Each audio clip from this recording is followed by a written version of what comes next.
Hello everyone, welcome back to my YouTube channel. तो आपण मानक समस्त को मिश्रावती यूट्यूब चैनल को मु स्वागत करुच्ची। सीपीईटी 2026 जो पिला माने प्रिपेयर होउछ, खास करके सेमानक पई पाठ पढ़ा तुम्हें माने जेतिकी भी वर्तमान जाए पढ़ुछ, जेतिकी भी सीपीईटी पई पढ़ुछ ना, तुम मैंने केते कौन पढ़ुछ से विषय तो मुझे जानी, किंतु गोटे दिन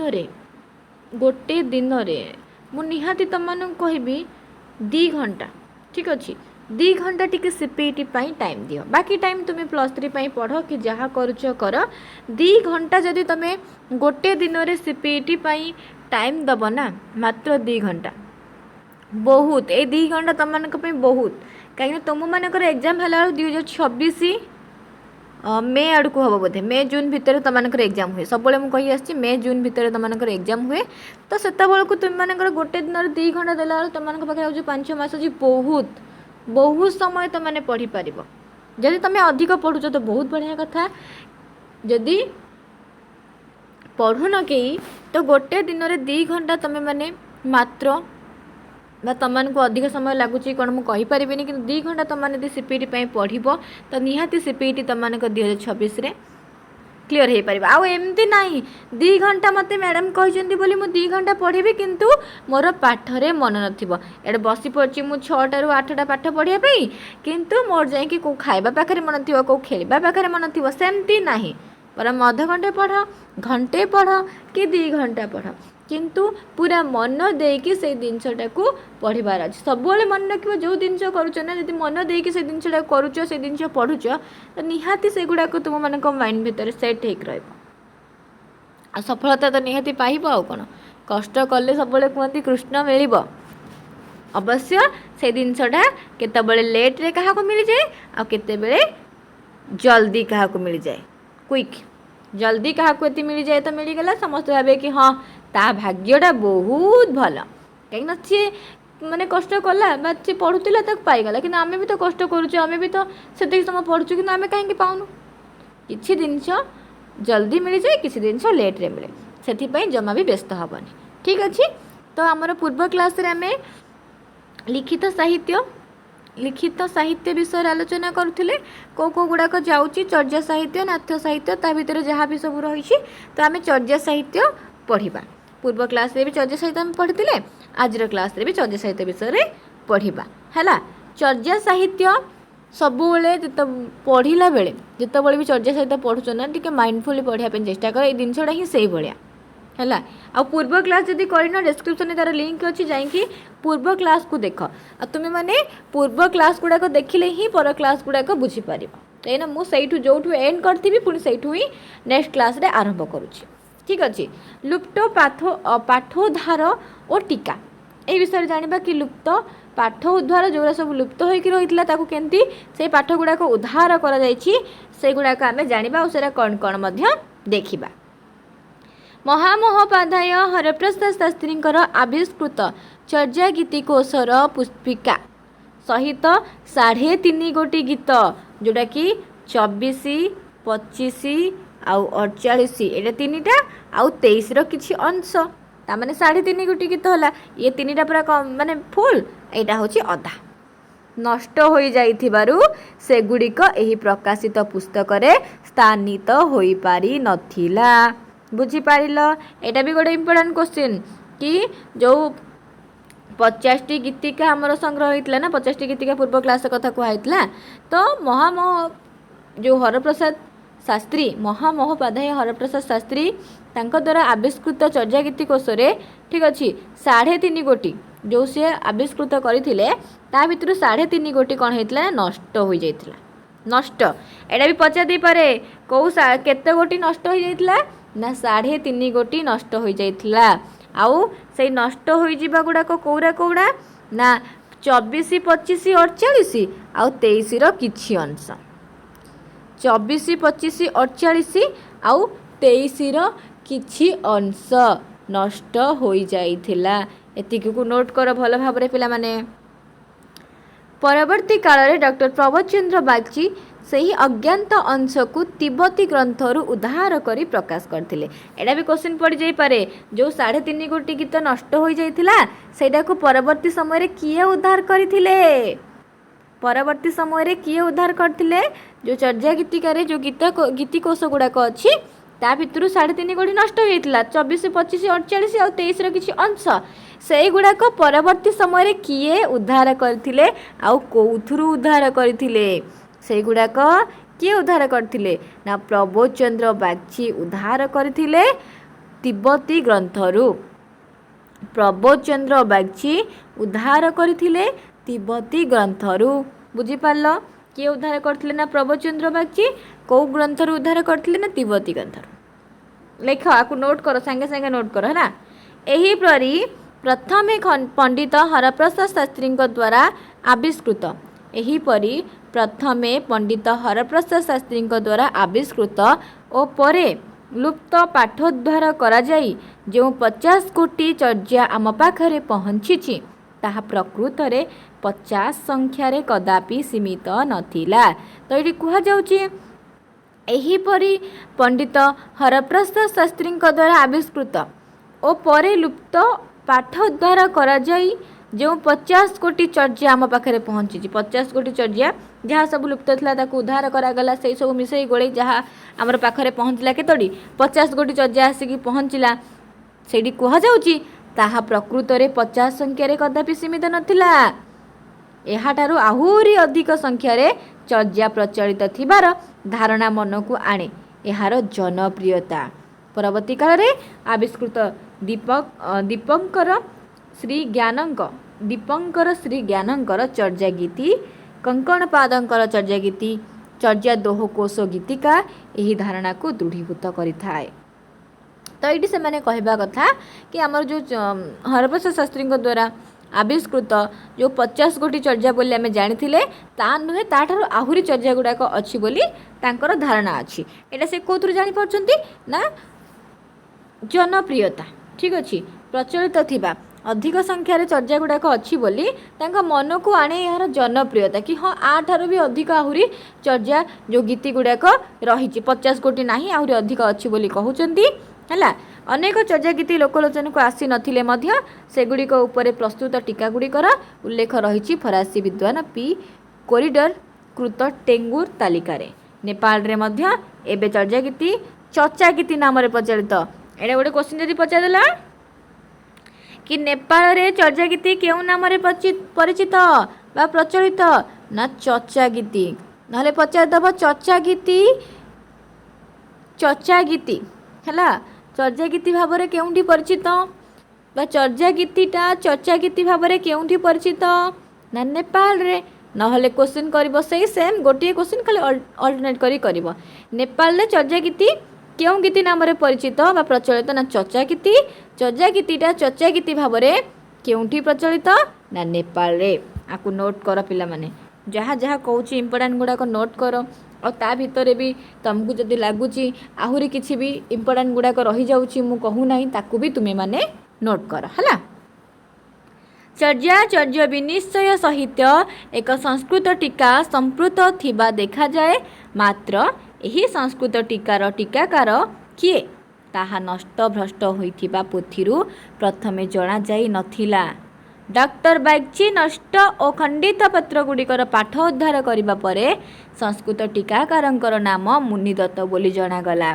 तो ये कौन है जो नष्ट होता 3.5 कोटी तो सहीटा को किए उद्धार करते ना आमर प्रबोध चंद्र बागची ही उद्धार करते। तो जो से उद्धार कले उद्धार करने परे जो संस्कृत टीकाकार माने थिले तांकर नाम मुनिदत्त बोली सेठू जनागला।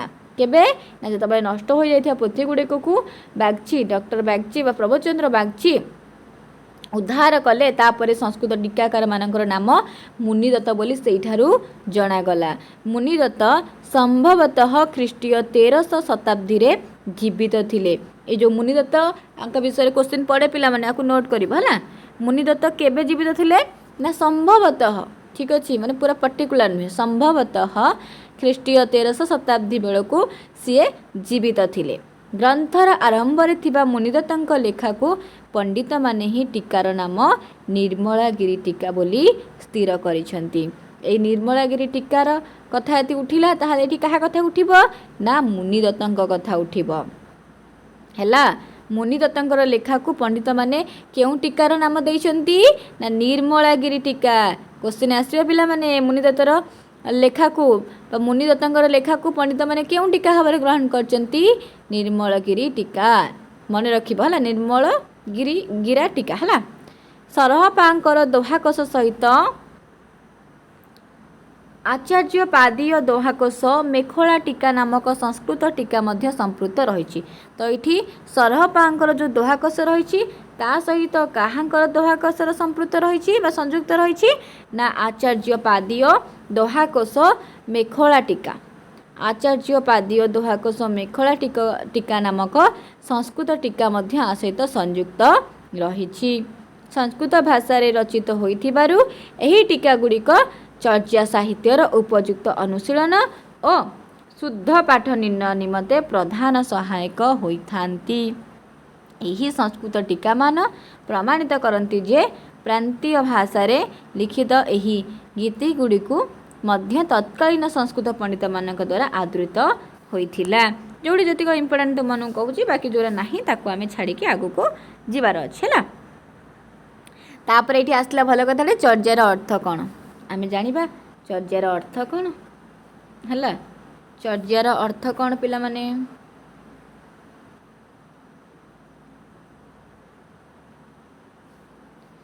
ଚର୍ଯା ଶବ୍ଦର ଅନେକ ଅର୍ଥ ମଧ୍ୟରେ ମୂଳ ଅର୍ଥଟି ହେଉଛି ଆଚାର। ଆଚାର ମାନେ ସେ ଖାଇବା ଆଚାର ନୁହେଁ ହେଲା ଆଚର ବା ଆଚରଣ। ପାରିଭାଷିକ ଅର୍ଥରେ ମଧ୍ୟ ଚର୍ଯାର ପ୍ରତିଶବ୍ଦ ଆଚରଣ। ଚର୍ଯା ଶବ୍ଦର ଅନେକ ଅର୍ଥ ମଧ୍ୟରେ ମୂଳ ଅର୍ଥଟି ହେଉଛି ଆଚର ବା ଆଚରଣ। ପାରିଭାଷିକ ଅର୍ଥରେ ମଧ୍ୟ ଚର୍ଯାର ପ୍ରତିଶବ୍ଦ ହେଉଛି କ'ଣ ଆଚରଣ। ମନେ ରଖ ଚର୍ଯା ଶବ୍ଦ ତୁମକୁ ନର୍ମାଲି କିଏ ପଚାରିଦେବ ଆରେ ଚର୍ଯା ଶବ୍ଦର ଅର୍ଥ କ'ଣ ନା ଆଚର ବା ଆଚରଣ। ମାତ୍ର ସାଧାରଣତଃ ଆଚରଣ କହିଲେ ଯାହା ବୁଝାଯାଏ ଏ ଆଚରଣ ତା ନୁହେଁ। ମାନେ ଆଚରଣ ମାନେ ଯାହା ଆମେ ନର୍ମାଲି ବୁଝିଥାଉ ଏଇ ଆଚରଣଟା ସେଇ ଆଚରଣ ନୁହେଁ। ତାମାନେ ଏଇଟା କି ଆଚରଣ ହେବ ନା ଏହା ଯୋଗ ସାଧନା ପଦ୍ଧତି ସମ୍ପର୍କିତ ଆଚରଣ। ଏଇ ଯେଉଁ ଆଚରଣଟା ରହିଛି ଏଇଟା ଆମମାନଙ୍କର ଯେଉଁ ଆଚରଣ କି ଆମେ ଯେଉଁ ହିସାବରେ ବୁଝୁଛନ୍ତି ଏଇଟା ସେଇ ଆଚରଣ ବୋଲି ପ୍ରକୃତରେ ଏଇଟା ସେଇ ଆଚରଣ ନୁହେଁ ପିଲାମାନେ। ଏଇ ଆଚରଣ ହେଉଛି ଯୋଗ ସାଧନା ପଦ୍ଧତି ସମ୍ପର୍କିତ ଆଚରଣ। ଯୋଗ ସାଧନା ସମ୍ପର୍କିତ ଆଚରଣ ବୁଝିଲ। ସଂସ୍କୃତ ଟୀକାରେ ମଧ୍ୟ ଏହି ଅର୍ଥରେ ଚର୍ଯା ଶବ୍ଦଟି ଅନେକତ୍ର ବ୍ୟବହୃତ ହୋଇଥିବାର ଦେଖାଯାଏ। ଟୀକାର କପାଳିକ ଶବ୍ଦର ପ୍ରତିଶବ୍ଦ ହିସାବରେ ଚର୍ଯାଧର ଶବ୍ଦକୁ ଗ୍ରହଣ କରାଯାଇଥିବାରୁ ଏହା ସ୍ପଷ୍ଟ ହୁଏ ଯେ ବୌଦ୍ଧ ସହଜିଆ ସାଧକଙ୍କର ଆଚରଣୀୟ ବିଧି ନିଷେଧ ହେଉଛି ଚର୍ଯା ଗୀତିଗୁଡ଼ିକର ପ୍ରତିପାଦ୍ୟ ବିଷୟ ବସ୍ତୁ। ଐମନ୍ୟ ଚର୍ଯା କୁକୁରିପାଏ ଗାଇଡ଼ ଉଦ୍ଧୃତିରୁ ଜଣାଯାଏ ଯେ ଏହି ଗୀତିଗୁଡ଼ିକର ନାମ ଚର୍ଯା। ତ ଏମିତି ବହୁତ ଗୁଡ଼ିଏ କଥା କୁହାଯାଇଛି ପିଲାମାନେ ଚର୍ଯା ଶବ୍ଦର ଅର୍ଥକୁ ନେଇକି। ଆଉ ଥରେ ମଧ୍ୟ ଏଇଠି ଚର୍ଯା ଶବ୍ଦର ଅର୍ଥକୁ ନେଇକି କ'ଣ କୁହାଯାଉଛି ଟିକେ ପଢ଼ିଦେବା।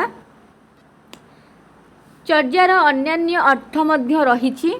ଚର୍ଯାର ଅର୍ଥ ଅଧ୍ୟୟନ ବା ସମୀକ୍ଷା। ପ୍ରଥମେ ଜାଣିଲେ ଚର୍ଯାର ଅର୍ଥ କ'ଣ ଆଚର ବା ଆଚରଣ ଯେଉଁଟାକି ସେ ସମ୍ପର୍କିତ ଆଚରଣ କଥା କୁହାଯାଉ ନାହିଁ ଏଠି ଯୋଗ ସାଧନା ସମ୍ପର୍କିତ ଆଚରଣ କଥା କୁହାଯାଉଥିଲା। ପୁଣି ବର୍ତ୍ତମାନ ଚର୍ଯାର ଅର୍ଥ କଥା କୁହାଯାଉଛି ଅଧ୍ୟୟନ ବା ସମୀକ୍ଷା।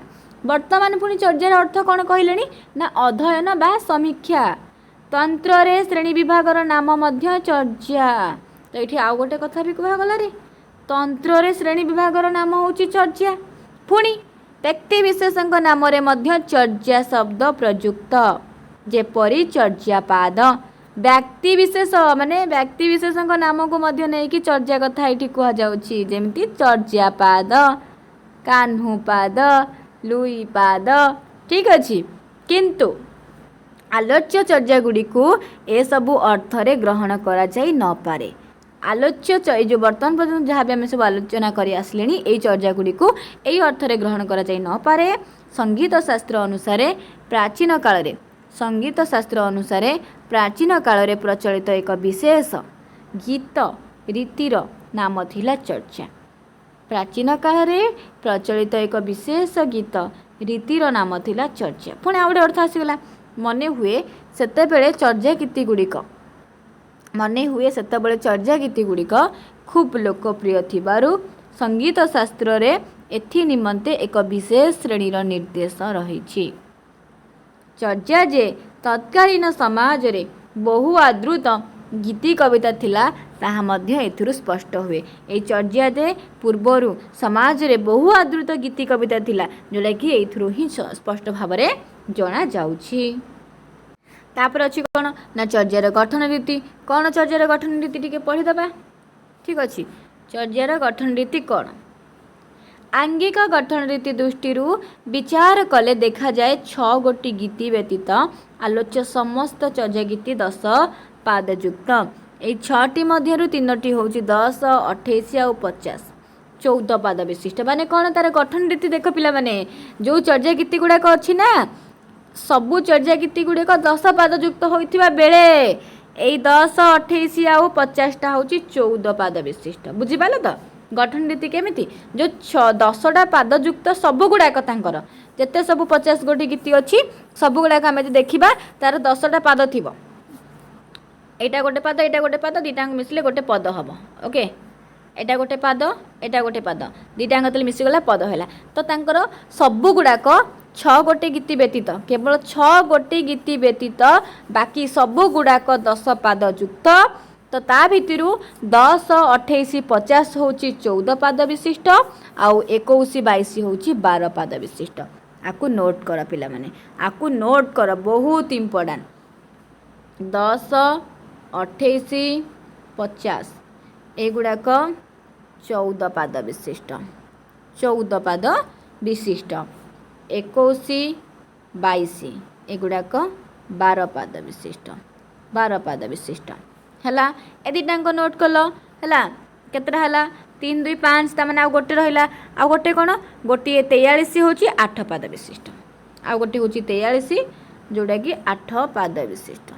बुझिलो 43 टा होची 8 पाद विशिष्ट 10, 28, 50 टा होची 14 पाद विशिष्ट 21, 22 टा होची 12 पाद विशिष्ट। बाकी आउ जेतिक अछि ये 6 टा पळेले 44 टा बोधे हैला। बाकी सब गुड़ाक तांकर केते पाद विशिष्ट 10 पाद विशिष्ट 10 पाद युक्त। क्लियर एति की भल भाव पिला माने बुझिल। तापर कोन अछि ना गीति गुड़िकर द्वितीय पदटी ध्रुव पद होइथिबारु एही पदटी खूब महत्वपूर्ण। प्रत्येक पद शेष रे एहार पुनरावृत्ति होइथाय।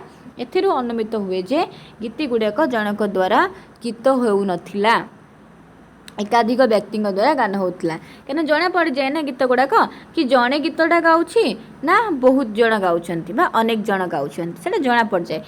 सिंगल गीत गाइबा आउ मिसिकी गीत गाइबा ऑटोमेटिक जड़े यदि न माने देखु थाए ना से शुणुव से ऑटोमेटिक जानीदेव कि एटा गोटे गोटे लोक गाँची कि 5टा लोक गाँच बोली कि अधिक लोक गाँच बोली। ठीक अच्छे एणु एगुड़िक समूह गीति भणिता साधारणतः गीतिर शेष पदरे रहिथिले हें केतोटीर द्वितीय पदरे मध्य यह देखिबाकू मिली थाए। जेमति कि कान्हुपादंकर चर्या संख्या 10 रे तांकर जो द्वितीय पदटी भ्रणिता युक्त आमे जानना आमको से कान्हुपांकर सब गीत गुड़ाक पढ़िबार अच्छी तांकर डोंबी चर्या डोंबी हेरुक चर्या बा तांकर जहा गुड़ाक सब रही जो गीति गुड़िक ताको आमे पढ़िले सिना जानी परिबा तांकर 10 पाद युक्त कि 16 पाद युक्त कि 12 पाद युक्त कि कौन कि केतोड़ी तांकर गीति बा चर्या संख्या अच्छी केतोड़ी चर्या गीति अच्छी से गुड़ाक आमे पढ़िले ही जानी परिबा हला। आउ शेषटी भ्रणिताहीन कान्हुपांकर चर्या संख्या जो 10 अच्छी से द्वितीय पदटी भ्रणिता युक्त आउ शेष पदटी होउछि भ्रणिताहीन। यह द्वितीय पदर वैशिष्ट्य प्रमाणित करे। तो यही जो जिनस गुड़ाक आम पढ़िले एगुड़ाक हूँ चर्या गीतिकार बा चर्यार गठन रीति। ठीक अच्छे पिला माने चर्यार गठन रीति विषय पढ़िल। नेक्स्ट क्लास रे आमे माने पढ़िबा कौन चर्या जो गीतिर नाम गुड़ाक आविष्कृत पोथी और तांको गीतिर नाम गुड़ाक हैला कौटा कहार कौ गीतिटा कहार सेगुड़ाक आमको जानवर अच्छे है कौटा आश्चर्य चर्याचय कहार चर्याचर्य विनिश्चय कहार बौद्धगान और दोहा कहार एगुड़ाक बा पोथी गुड़ाक जो आविष्कृत हो जो पोथी गुड़ाक कहार कहार बोली आमको जानवर अच्छी आईटा हूँ बहुत इंपोर्टाट कहीं एटा क्वेश्चन करे कि यही पोथीटा कहार ता ना देथिबो एटा खाली मु नॉर्मली पचारछि एई पोथीटा कहार बोली ठीक अछि ता ना देथिबो एई पोथीटा कहार चर्याचर्य विनिश्चयटा कहार तो आमे सिना पढ़ी थिले एई चर्याचर्य विनिश्चयटा कहार बोली आमे कहि परिबा ठीक अच्छे तो सहीटा आम नेक्स्ट क्लास रे पिला माने पढ़िबा आ सब बेले मन रख जितेबाला भी तुम्हें माने क्लास करूछ ना सीपीटी पाई नोट निहाती करिबो एटा मु एबे कहूची ना प्रति वर्ष पिला मानकु कहूची क्लास करला समय थ्योरी क्लास करला समय नोट निहाती करिबो जोटा कि तुम मानकर काम दब एग्जाम टाइम रे एग्जाम रो जितेबाला 1 मंथ कि 2 मंथ थिबो एग्जाम को सेतेबाला काम दबा सेतेबाला ही तुम माने बुझी परिबो कहीं मैडम कहते बारंबार बारंबार प्रति क्लास रे कहते कि नोट बनाओ पिला माने जहाँ भी मुझे पढ़ाऊँगी इंपोर्टाट गुड़ाक डाकुची ताकू नोट कर ठीक अच्छे आउ शेष आउ गोटे कथा कहूँ जो मैंने आम पेड बैच रे जॉइन होगा चाहूच तुम्हें मैंने जॉइन हो पार कहीं अक्टोबर ठारू पुणी 3 मंथ क्लास स्टार्ट हो जाऊँगी अक्टोबर नवेम्बर आउ डिसेम्बर से डिटेल्स रे किसी बुझा चाहूले telegram Miss Raut telegram Miss Raut तार नेम हूँ मिस राउत से जॉइन हुआ जॉइन होकि तुम्हें माने मी टेलीग्राम चैनल तुम मान थी टेलीग्राम आपटा ना तो इंस्टॉल कर इंस्टॉल करी तुम्हें माने खोलो टेलीग्राम खोलिकी मिस राउत सर्च कर सेटा गोटे आसीज है आसीज गोटे ग्रुप से जॉइन होगला तुम्हें माने मते मेसेज कर मेसेज कलापर मु तार रिप्लाई देवी कि केमती कौन तुम जब पेड क्लास रे आमर जॉइन होगा चाहूब तो है पेड क्लास रे जॉइन होगा चाहूब केमती कौन ता सिस्टम कौन पैसा केते सब किसी डिटेल्स तुम मैंने बुझीपार ठीक अच्छे बहुत बहुत धन्यवाद पिला माने।